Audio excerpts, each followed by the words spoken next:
বিহাৰত আচলতে বৃহৎ অগ্ৰগতি এই মুহূৰ্তলৈ এনডিএৰ কি ক'ব বিহাৰত আজি যিটো আমি এতিয়া ফলাফল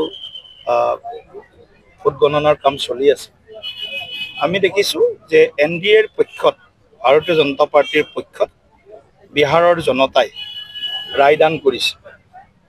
বিহাৰখনত চলি থকা যি জংগলৰাজ আছিল, যি গুণ্ডাৰাজ আছিল, যি ভ্ৰষ্টাচাৰ আছিল, যি বিভাজনৰ তেওঁলোকে ৰাজনীতি কৰি আছিল, তুষ্টিকৰণৰ যি ভয়াৱহ তেওঁলোকে ৰাজনীতি কৰিছিল, সেইবিলাক ৰাজনীতিক বিহাৰৰ জনতাই বিদায় দিছে আৰু বিহাৰৰ প্ৰগতিৰ কাৰণে, ৰাষ্ট্ৰহিতৰ কাৰণে আৰু বিহাৰৰ প্ৰগতিৰ কাৰণে বিহাৰৰ জনতাই পৰিপক্ক তেওঁলোকে ৰায়দান কৰিছে, মতদান কৰিছে।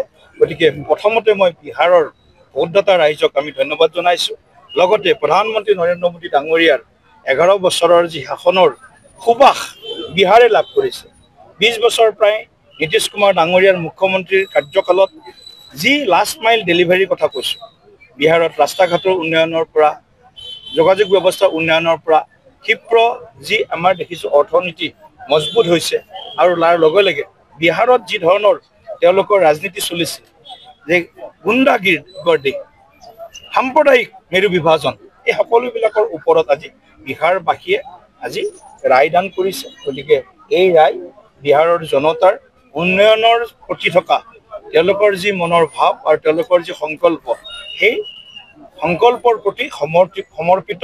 আৰু আমি প্ৰধানমন্ত্ৰী নৰেন্দ্ৰ মোদী ডাঙৰীয়া, বিহাৰৰ মুখ্যমন্ত্ৰী নীতিশ কুমাৰ ডাঙৰীয়া, সমস্ত ভাৰতীয় জনতা পাৰ্টি এনডিএৰ কাৰ্যকৰ্তা আৰু বিহাৰৰ ভোটদাতা ৰাইজক আমি আন্তৰিকতাৰে ধন্যবাদ আৰু কৃতজ্ঞতা জ্ঞাপন কৰিছোঁ।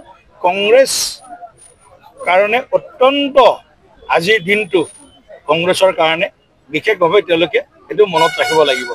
কংগ্ৰেছৰ স্খলন আৰু পতন দুয়োটাই হৈছে। কংগ্ৰেছে তেওঁলোকে যি ধৰণৰ ৰাহুল গান্ধী ডাঙৰীয়াৰ বোধহয় হয়তো কলম্বিয়াত আছে নেকি, আজি তাতে বোধহয় ব্ৰেকফাষ্ট কৰি আছে ৰাতিপুৱা ক'ৰবাত, গতিকে কলম্বিয়াৰ পৰা বিহাৰ জিকাৰ কথা যিটো তেওঁ কৈছে, গতিকে ৰাহুল গান্ধী ডাঙৰীয়া শাসনত আহিব পৰা নেতা নহয়, শাসনৰ নেতা হ'ব পাৰে। আৰু অসমতো গৌৰৱ গগৈ ডাঙৰীয়াকো মই কৈছোঁ, তেওঁ শাসনত আহিব পৰা নেতা হ'ব নোৱাৰে, তেওঁৰ নেতৃত্বত শাসন নাহে, তেওঁ কেৱল সংসদত বা ৰাজ্যত মিডিয়াৰ সন্মুখত ভাষণ দিব পাৰে, ভাষণৰ নেতাহে। ৰাহুল গান্ধী আৰু গৌৰৱ গগৈ ভাষণৰ নেতা, শাসনৰ নেতা হ'ল নৰেন্দ্ৰ মোদী আৰু ডক্টৰ হিমন্ত বিশ্ব শৰ্মা ডাঙৰীয়া।